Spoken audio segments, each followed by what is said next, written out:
प्रभु यीशु मसीह में मेरे प्रिय भाई और बहनों, आप सबका इस दिव्य कृपा की प्रार्थना में हार्दिक स्वागत है।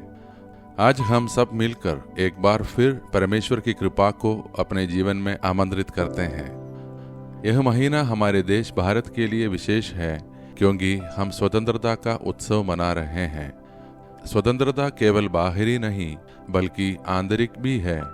पाप, स्वार्थ और बंधनों से मुक्त होकर परमेश्वर के पुत्र और पुत्रियों की तरह जीना ही सच्ची स्वतंत्रता है। ईश्वर का धन्यवाद करने के लिए हम सबके पास बहुत से कारण हैं। कितने लोग शिकायत करते हैं कि उनका जीवन कठिन है, लेकिन क्या हमने कभी सोचा है कि जिस जीवन को हम कठिन मानते हैं वह लाखों लोगों का सपना हो सकता है। आज सुबह हम जागे, सांस ले रहे हैं, स्वस्थ हैं, यह सब ईश्वर की कृपा है। इसलिए आइए इस पल को गिने और प्रभु का धन्यवाद करें। मैं आप सभी का धन्यवाद करता हूँ जो प्रतिदिन इस प्रार्थना में भाग लेते हैं, अनुग्रह प्राप्त करते हैं और फिर इस संदेश को दूसरों तक पहुँचाकर उनके जीवन में भी ज्योति और आशा जगाते हैं। आज का हमारा मनन का वचन संत मत्ती की सुसमाचार से है, अध्याय 19 पद संख्या 23 से 30 तक। यीशु ने अपने शिष्यों से कहा, मैं तुमसे सच कहता हूँ, धनवान का स्वर्गराज्य में प्रवेश करना कठिन है।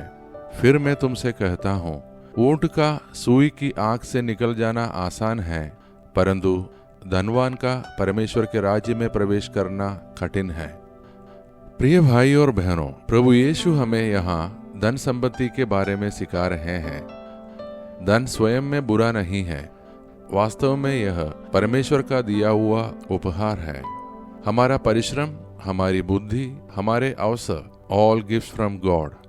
लेकिन समस्या तब आती है जब हम अपने धन को ही जीवन का केंद्र बना लेते हैं, जब हम उसे ही अपना सुरक्षा कवच समझने लगते हैं।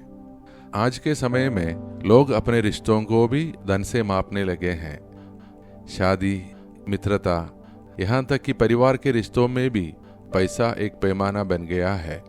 लेकिन हमें याद रखना है कि स्वर्गीय पिता हमारे सभी का पिता है।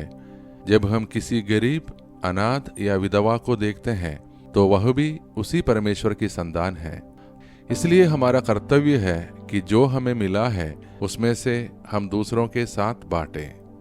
अगर हम अपनी कमाई का कुछ हिस्सा गरीबों, अनाथालयों, वृद्धाश्रमों और जरूरतमंदों के लिए रखें तो हम न केवल दूसरों को आशीष देंगे बल्कि अपने घरों को भी प्रभु के और अधिक आशीषों के लिए खोल देंगे। अपने बच्चों को भी इस दान और करुणा की आदत डालना बहुत जरूरी है। उन्हें सिखाए कि आशीष केवल प्राप्त करने के लिए नहीं बल्कि बांटने के लिए भी है।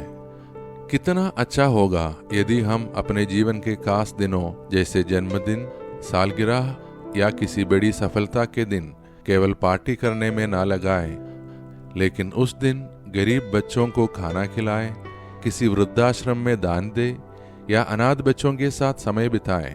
तब हम उस दिन को वास्तव में अर्थपूर्ण बना पाएंगे। यीशु आगे कहते हैं, जो लोग इस संसार में सब कुछ त्याग कर मेरा अनुसरण करते हैं उन्हें 100 गुना मिलेगा और अनंत जीवन का वारिस होंगे। यह हमें याद दिलाता है कि प्रभु से जो हमें मिलेगा वह इस दुनिया के धन से कहीं अधिक महान और स्थायी होगा। तो अब आइए प्रिय भाई और बहनों, हम सब अपने आप को प्रभु के हाथों में सौंप दें और मिलकर प्रार्थना करें।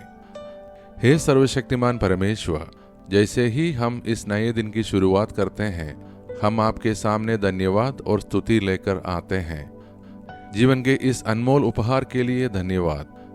परिवार, मित्रों, बच्चों और रोजमर्रा की छोटी बड़ी आशीषों के लिए आपका धन्यवाद। हे प्रभु, हर परिवार को प्रेम, शांति, आनंद और एकता से भर दीजिए।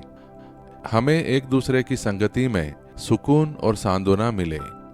सबको उत्तम स्वास्थ्य, सुख, समृद्धि और सुरक्षा का वरदान मिले। हम सबको हर पाप और अनर्थ से दूर रखें। जो आज अपना जन्मदिन या विवाह वर्षगांठ मना रहे हैं उन पर अपनी विशेष कृपा बरसाइए। उनके जीवन में आपकी ज्योति और प्रेम हमेशा चमकते रहें। हे प्रभु यीशु, जो लोग शरीर, मन या आत्मा से पीड़ित हैं, उन्हें चंगाई प्रदान कीजिए। जो लोग निराशा और अकेलेपन में हैं, उन्हें शांति और सहारा दीजिए। हम सबको आकस्मिक और अप्राकृतिक मृत्यु से बचाकर रखिए। हे प्रभु, हमारे देश भारत को आशीर्वाद दीजिए। हमारे नेताओं को ऐसी बुद्धि और विवेक दीजिए कि वे सबके भले के लिए निर्णय लें। दुनिया में हो रहे युद्ध और हिंसा का अंत हो, लोग शांति और मेल मिलाप में रहें। भारत सच्चे अर्थ में प्रेम, एकता और विश्वास की भूमि बने।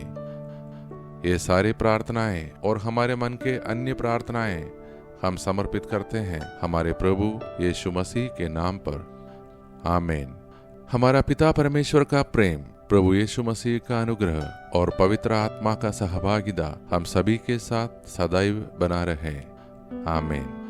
प्रिय भाई और बहनों, आज हमने सीखा कि धन और संपत्ति परमेश्वर का उपहार है। हमें इन्हें अपने स्वार्थ के लिए नहीं, बल्कि दूसरों की भलाई के लिए भी उपयोग करना है। हम यह याद रखें कि जब हम देते हैं तो हमें और अधिक आशीष मिलती है। इसलिए मैं आप सबसे आग्रह करता हूँ, इस प्रार्थना को अपने मित्रों और परिवार के साथ जरूर शेयर करें और किसी और के जीवन में प्रकाश बने, उनके दिलों और राहों को रोशन करें। हम फिर कल की प्रार्थना में मिलेंगे। तब तक परमेश्वर हम सबका ध्यान रखे। धन्यवाद के साथ स्तुति गाऊंगा, हे यीशु मेरे खुदा।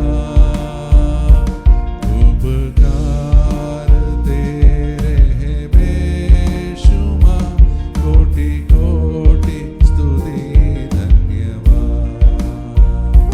कोटि कोटि स्तुति धन्यवाद। कोटि कोटि